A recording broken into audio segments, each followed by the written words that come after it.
The most painful thing you'll ever do in life is try to save someone who keeps choosing their own destruction. You will wear your spirit than trying to offer love to people who don't even see their own worth. And you think it's noble. You think you're being strong, patient, loyal. But the truth is, you are bleeding out in a battlefield that isn't yours to fight. You are setting yourself on fire to keep people warm who never asked for the heat. And the saddest part, they don't even know they're freezing. There comes a point when your love stops helping and starts hurting. Not because love is wrong, but because loving someone who doesn't love themselves is like pouring water into a bottomless glass. You keep giving and giving, but they don't have the capacity to receive it. Not because your love is broken. Your love is powerful, but because their self-image is. And no matter how much you pour, it will never be enough for someone who doesn't believe they are worthy to receive. You can't save someone who doesn't see themselves as worth saving. You can't fight for someone who refuses to lift their own hands. It doesn't matter how pure your intentions are, how consistent your loyalty is, or how deep your love goes. When someone doesn't believe they deserve to be loved, your love becomes a battle, not a gift, not a bridge, a battle. And it will drain you until you don't recognize your own reflection. You will begin to confuse suffering with commitment. You will start to equate struggle with strength. You will believe that enduring heartbreak over and over again somehow makes your love more real. But love doesn't grow in chaos. It suffocates in it. You may feel like walking away makes you cold or heartless. That choosing yourself is selfish. That letting go is failure. But it's none of those things. It's clarity. It's peace. It's truth. The truth is, you are not responsible for the healing of people who refuse to face their own wounds. You can hold someone's hand, but you can't walk their journey for them. You can show them the mirror, but you can't make them look. You can build a home with your heart, but if they still carry the ruins of their past, they'll burn it down before they ever feel safe in it. You've spent so much of your energy to love someone through their pain, hoping that your consistency could compensate for their inconsistency, believing that your loyalty could override their lack of self-worth. But love doesn't work like that. Love is not a substitute for healing. It's a reflection of it. When someone hasn't done the work to face their past, to make peace with who they are, to forgive themselves, they won't know what to do with your love. They'll question it, push it away, test it, sabotage it, because deep down they're afraid of being seen, afraid of being valued, afraid of being loved, because love exposes everything they've tried to bury. It's not your job to convince someone they're worthy. You can remind them. You can inspire them. But you cannot carry their healing on your back. You weren't created to be someone's emotional shelter while they throw stones at your walls. And yet, you stay. You stay hoping they'll change. You stay remembering the version of them you first fell for. You stay believing that if you just love a little harder, hold on a little tighter, they'll finally see the light. But what if they never do? What if your love is not their turning point, but their comfort zone? What if they keep choosing their chaos because it's all they've ever known? Sometimes the most loving thing you can do is walk away. Not because you've stopped caring, but because you've finally started caring for yourself. You are not cold for no longer trying to prove your worth to someone who refuses to see it. You are not unkind for stepping out of a story that only writes you in pain. You are not wrong for choosing peace over potential. Potential is dangerous. It makes you fall in love with mabes, with one days, with illusions. But love is not meant to be built on fantasy. It is meant to be rooted in reality, in honesty, in action. You've held your breath long enough trying not to upset someone who's been hurting you. You've walked on eggshells, made yourself smaller, quieter, more patient than any human should ever have to be. You've swallowed your own needs in hopes that it would make theirs feel safer. But how long can you keep living like that? How long can you bend before you break? Love should not require you to vanish. It should not demand your silence. If it does, it's not love, it's control. It's fear. It's trauma reenacted. You think that because they're broken, they need your love to survive. But love is not CPR. It's not a life support machine. And you are not a hospital. You are a person, a living, breathing person with needs, emotions, dreams, and a hurt that deserves to be held, not handled. When someone doesn't love themselves, they cannot love you in the way you need to be loved. Not because they don't want to, but because they don't know how. Their lens is cracked. Their internal dialogue is toxic. They wake up every day fighting battles you can't see. And no matter how soft you speak, how kind you are, how present you remain, they can only meet you where they've met themselves. And if they've never met peace, they'll never know how to give it to you. You will become exhausted, trying to be everything to someone who doesn't even know how to be something to themselves. You'll start doubting yourself, questioning if you're doing enough, wondering if you're the problem. You're not. You're just misplacing your love in a space that cannot hold it. And it's not because your love isn't powerful. It is. It's that their cup is cracked. And every drop you pour spills out onto the floor. Eventually you run out. And then you're left empty, staring at someone who still doesn't understand why you're tired. You deserve to be loved by someone who is ready to receive, ready to grow, ready to show up not just on good days, but especially on hard ones. Someone who doesn't make you feel like your emotions are burdens, your needs are too much, your presence is a threat. You deserve someone who has looked at their own pain and said, I won't pass this on to someone else. Someone who knows their shadows but chooses the light. Someone who values peace more than pride. But you won't find that while you're still clinging to people who don't love themselves, because you'll spend your best energy trying to translate your love into their language, when all they've ever known is pain, and pain doesn't know how to receive love. Pain expects abandonment. Pain anticipates rejection. Pain looks at love and sees danger. And no matter how safe you are, they won't believe it. Not until they heal. Not until they confront what lies inside them. Not until they decide that the story of their life will not end in bitterness. You're not a failure for finally letting go. You're not weak for walking away. You're courageous because it takes strength to release what you thought you could save. It takes maturity to say, I've done what I can, and now I need to do what's best for me. You are not giving up them. You are choosing to stop giving up on yourself. You've done enough, more than enough. You've stayed when you should have run. You've believed when you had no reason to. You've loved someone who couldn't even say thank you without it sounding like a sigh. You've sacrificed, waited, forgiven, adjusted, tolerated. But now it's time. Time to choose peace. Time to choose clarity. Time to stop settling for potential and start reaching for fulfillment. There is someone out there who has done their work, who has faced their demons, who doesn't see your love as a threat, but as a blessing. But you won't see them as long as your hands are full of people who drain you. Make room. Make room by releasing the ones who can't grow, who won't change, who don't even know what they're doing to you. And worse, don't want to know. Love should not be this heavy, this uncertain side. Let your love be met. Let it be returned. Let it be celebrated, not just tolerated. And if that means being alone for a season, then so be it. Solitude is far more peaceful than being in a relationship where your soul is constantly at war. You weren't born to fix people. You were born to be free, to thrive, to create, to rise. Don't spend your life lowering your voice to match someone who never learned how to listen. Stop loving people who don't love themselves. Not out of anger, not out of bitterness, but out of love for yourself. Because your love is a garden, and gardens deserve sunlight, water, care, not trampled roots and broken fences. Give your heart to someone who knows how to keep it safe. And until then, give it back to yourself. So then you stand in that quiet space where the echoes of everything you tried to salvage still swirl around your chest. But instead of suffocating, something steadier begins to surface your clarity.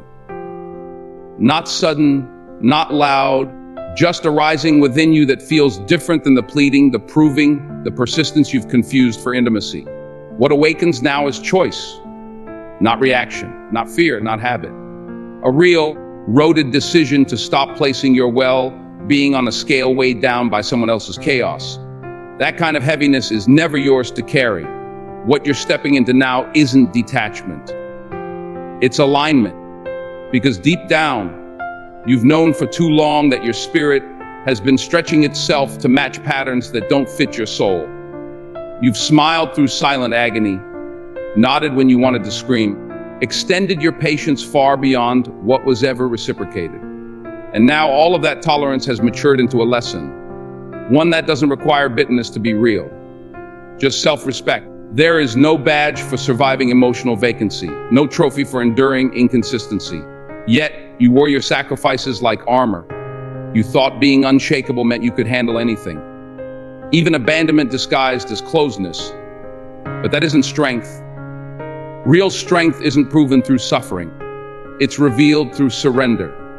Surrendering every version of connection that diminishes your essence just to maintain proximity. You're not here to keep settling for fragments and calling it fulfillment. You start recognizing that being available to everyone who disregards themselves slowly made you invisible. The louder their cries, the quieter your truth became. The more dramatic their storms, the more your sunlight dimmed. But that sunlight is returning now, not because someone gave it back to you, but because you finally stopped handing it away to people who never asked how bright you could be.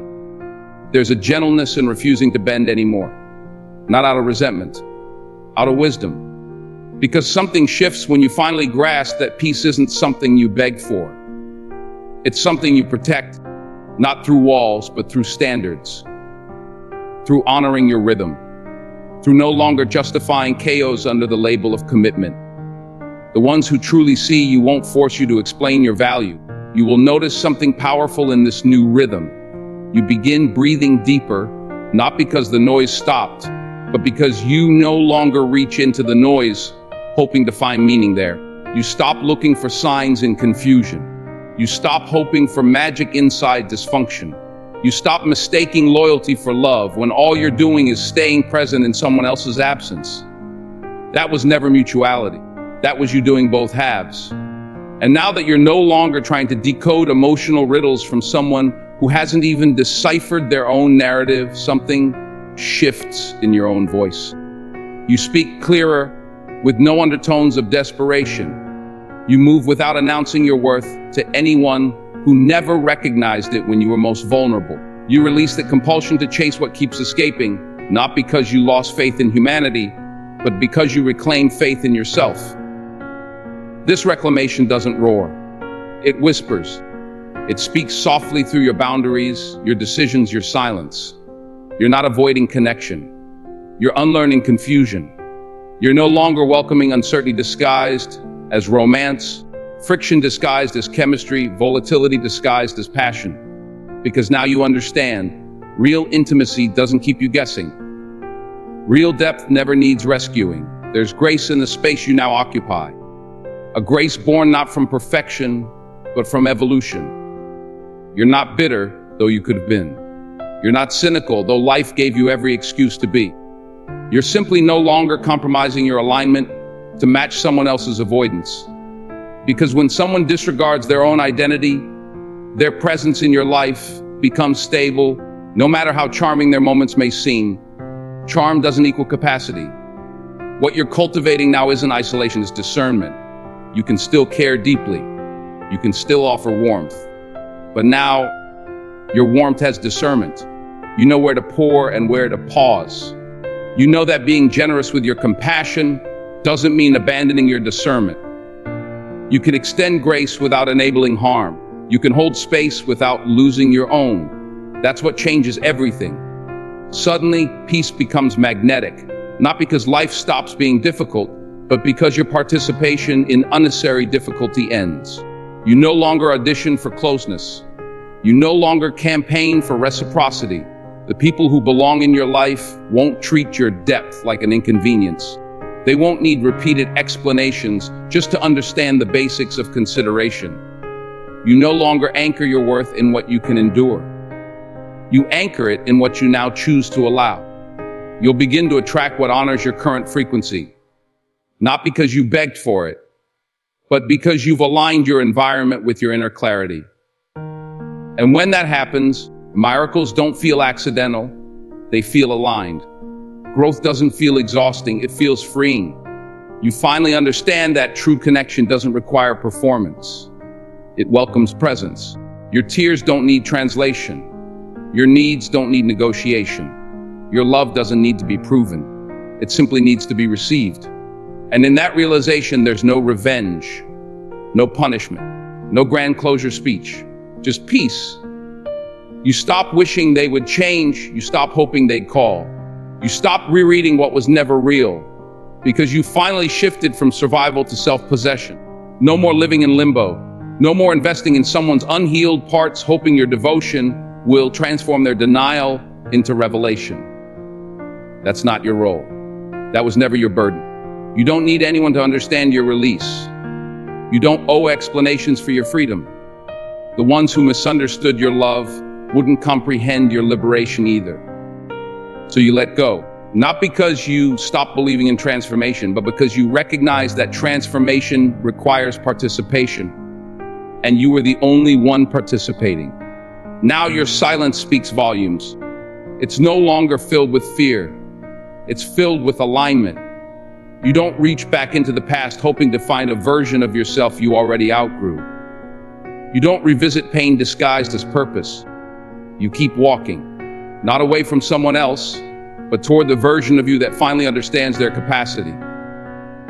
The version that knows self-abandonment isn't proof of commitment. The version that embraces stillness not as emptiness, but as restoration. What rises in you now isn't reactionary, it's rooted. You're not proving anything. You're not chasing validation. You're living from a place of self-recognition so deep, no external confusion can shake it. You're not trying to be everything for someone who doesn't even know how to be something for themselves. That cycle is over.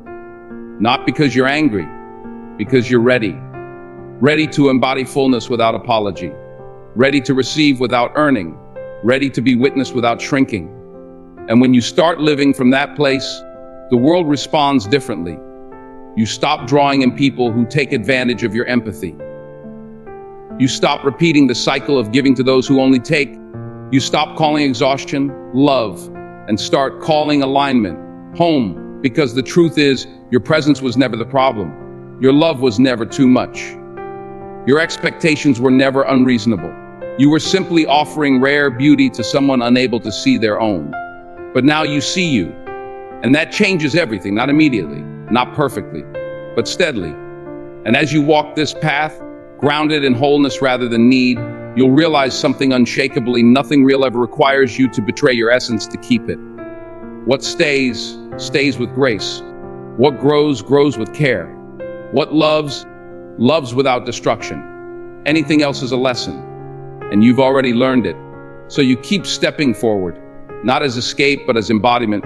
Each motion becomes less about distance and more about depth, about reconnecting with dignity that had been buried beneath compromise. You're not running, you're returning to integrity, to intuition, to the sanctuary that once waited inside silence. This is no longer about who left or stayed. It's about what awakened inside you when you finally stopped begging to be understood by someone who never listened. There's something unshakable about choosing yourself after years of offering pieces of your spirit in exchange for half-hearted acknowledgement. No transaction exists between self-honor and desperation. Once that becomes real to you, every forced effort, every distorted exchange, every distorted attachment dissolves. It's not because the narrative changed, it's because you did. You evolved beyond what once felt like survival. And in that evolution, memories no longer hold the same gravity. They arrive now like faded echoes, reminders rather than regrets. You can look at them, feel them, but you don't drown in them. You've built something steadier, an internal ground untouched by previous storms. Those who once stirred confusion no longer have access to define your clarity. They are not enemies. They are not villains. They are merely reflections of a past version of you that hadn't yet discovered boundaries. No longer tied to outcomes, you begin sensing a freedom unrelated to external reassurance. This space is different.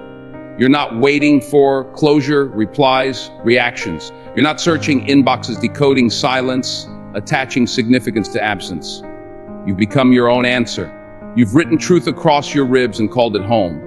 Your heartbeat, no longer chaotic, sets its own rhythm, unapologetic, unrushed. You used to believe that love meant holding on. But now, sometimes love is letting go with reverence. Not because the connection lacked meaning, but because clinging to it began to mean less to you than holding peace. That shift, once unthinkable, becomes a revelation. You realize that loyalty without alignment is just slow erosion. And you were never meant to erode. There's a unique serenity in existing without pretending. You don't perform resilience anymore. You live it. Softly, quietly, daily. The strength you carry now isn't loud. It's measured in how little you tolerate dissonance, how effortlessly you walk away when energy doesn't feel clean, how clearly you sense when someone is more interested in comfort than responsibility. These signals used to confuse you. Now they illuminate everything. You meet yourself differently here. Not as a project, not as someone needing fixing, but as a companion. You learn to listen inward, to recognize inner cues without invalidating them. You practice staying present in your body, no longer outsourcing safety. It's not perfection, it's presence. You sit with discomfort without collapsing. You breathe through resistance without suppressing it. You exist fully without diminishing any part of your spectrum. Conversations feel lighter now, not because everyone changed, but because you stopped seeking significance where there's none. You stopped translating neglect as mystery. You stopped assuming that absence had depth. Some things are shallow, and that's fine. You no longer swim in puddles expecting oceans. And that discernment saves you time, energy, identity. It all returns. You start remembering who you were before you shrunk. And in that remembering, new doors open. Not dramatic, not flashy. Subtle shifts, opportunities aligned with your vibration. People who recognize wholeness instead of chasing brokenness. Spaces that mirror what you've cultivated internally. You used to chase fireworks. Now you sit with warmth. You used to equate intensity with intimacy. Now you understand that peace holds more power than chaos ever could. You start noticing the difference between noise and signal, between those who hear and those who listen, between being observed and being held. It's not about quantity anymore. It's about energy, presence, intent. Your inner compass now leads from embodiment, not attachment, from flow, not fear. And that changes everything, not just externally, but in how you show up for yourself. You wake up with fewer questions, not because everything's figured out, but because you trust the unfolding. You no longer force clarity from uncertainty. You allow it to emerge. Your path is no longer paved by someone else's availability. It's guided by internal coherence. And when you operate from coherence, confusion loses its grip. You don't get stuck in cycles that no longer match your frequency. This is what returning to yourself looks like. Incremental shifts, daily alignments, quiet power. No declarations, just steady motion. It's in how you pause before responding, how you choose presence over patterns, how you hold space without absorbing what isn't yours. You used to think protection meant defense. Now, you understand it means discernment. There's wisdom in recognizing the subtle ways your energy used to leave your body, the over-explaining, the constant checking in. The anxious silence, none of those things were love. They were strategies. Strategies born from spaces where your depth wasn't mirrored, your essence wasn't met. You grieved them. Not because they define you, but because they shaped you. And then you release them. You no longer need reciprocation to validate your value. You give freely where resonance exists, not to be needed, but to be real. The more you trust yourself, the less you tolerate distortion. Even subtle manipulations now feel obvious. You walk away without conflict. You choose detachment over drama, because peace isn't passive, it's sacred. There's a softness in you now that no longer breaks, a gentleness that refuses to shrink. You used to fold under pressure just to maintain connections. Now you stand centered, even if it means standing alone, but you're never really alone. Not anymore. Because you've become someone who keeps promises to your own soul. You show up for your mornings differently now. Less rushed, more intentional. Your rituals reflect care, not performance, not image. You light a candle, take a breath, speak kindly inward. You nourish your nervous system with silence, with stillness, with choices that feel grounded. You don't chase urgency anymore. You prioritize alignment. When you walk into rooms, you don't seek validation. You bring presence. You don't scan for recognition. You emanate steadiness. People feel it. Not because you say much, but because you've become someone who embodies truth without needing an audience. That presence, that quiet integrity, it draws what matches it. And if something doesn't match it, you don't try to change it. You observe, you move on, without shame, without judgment, without turning misalignment into a mission. You've retired from fixing, you've resigned from rescuing. Now you respond, you create, you express. Your contribution is no longer sacrifice. It's overflow. You write again, not for approval, but for clarity. You dance again, not to perform, but to connect. You laugh louder, rest longer, love deeper, but differently, not from longing, from fullness. Because loving yourself didn't mean you stopped loving others. It meant you stopped betraying yourself in the name of connection. You are no longer a container for confusion. You are no longer a witness to your own depletion. You are a threshold, a turning point, a living embodiment of what happens when someone decides they are worthy. Not later, not after, but now. Worthy of stillness, worthy of simplicity, worthy of relationships rooted in reverence, not repair. And as you move, may your steps remind others that healing doesn't look like a straight line. It looks like choosing softness after disappointment, choosing expansion after restriction, choosing depth after disconnection. It looks like reclaiming your energy from every moment you spent trying to make someone else remember what you already knew. You were never hard to love. You were never difficult. You were simply offering something profound to individuals unfamiliar with depth. They mistook substance for intensity, patience for control, presence for pressure. Not because you overwhelmed them, but because they hadn't learned how to sit inside something real without retreating.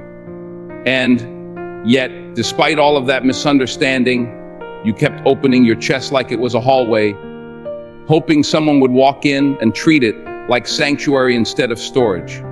But sacred places aren't meant to be storage units for other people's confusion. That's what you finally accepted.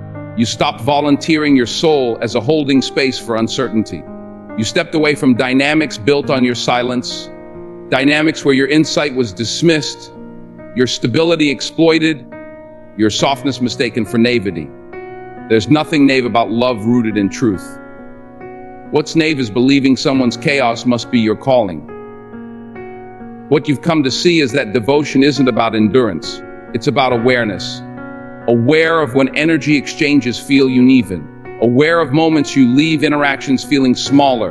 Aware of habits where you overcompensate for someone else's indifference. Because that awareness becomes your compass. Not to control others, but to guide your own emotional hygiene. It's how you filter noise. It's how you prevent burnout. It's how you preserve your clarity in a world constantly asking you to second guess it. And no, it doesn't always feel empowering at first. Sometimes growth arrives dressed like grief. You mourn the dreams you projected onto someone else's potential. You grieve the connections that never graduated beyond fantasy. You shed versions of yourself that were built solely to maintain someone else's comfort. That shedding, although painful, is proof of emergence. You're no longer trying to be digestible. You're allowing yourself to be whole. Wholeness is quiet. It doesn't demand attention. It doesn't compete. It doesn't tolerate conditions. Wholeness is walking into a room and not scanning for invitation. Wholeness is speaking your truth without bracing for rejection. Wholeness is knowing that you never need to perform heartbreak just to be heard. The second you realize your truth is enough, even if no one claps, even if no one stays, you've stepped into your power. There's no pride in remaining where appreciation is absent. No honor in continuously extending grace where behavior never shifts. You've done enough. You've stayed long after your spirit whispered leave. You've excused mistreatment in the name of loyalty. You've mistaken familiarity for connection, but you're no longer available for dynamics that require forgetting yourself just to keep someone around. That's the revolution. Not fire, not fury, but refusal. Refusal to shrink. Refusal to repeat cycles. Refusal to keep offering your healing hands to people committed to avoiding mirrors. You don't need to convince anyone of your worth. You never did. That was a story inherited, conditioned, programmed. But stories can be rewritten. And this is the chapter where you stop writing yourself as the supporting character in someone else's emotional novel. You've reclaimed narrative. You've taken back authorship. Your storyline no longer centers around fixing what you didn't fracture. The plot is different now. It's written with awareness, with boundaries, with presence. Not revenge, not regret. Just truth, and with that truth comes freedom. Not the kind that screams, but the kind that allows you to rest, to exhale without wondering if your breath makes someone else uncomfortable.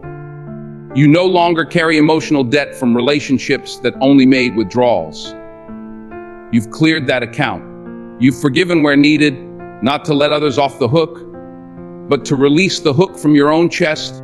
Forgiveness for you was never about forgetting. It was about no longer carrying the residue. It was about cleaning the window through which you see the world so that your future isn't filtered through someone else's avoidance. And now your heartbeats don't race every time silence enters a room. Now, your instincts aren't hypervigilant, scanning conversations for hidden landmines. Now, you don't confuse adrenaline with affection. There's peace in stillness. There's safety in solitude. There's honor in saying, I love, but I don't chase. I care, but I don't collapse. I give, but not at the expense of my internal balance. What you're realizing is that not everyone deserves access to your calm. That discernment is not coldness.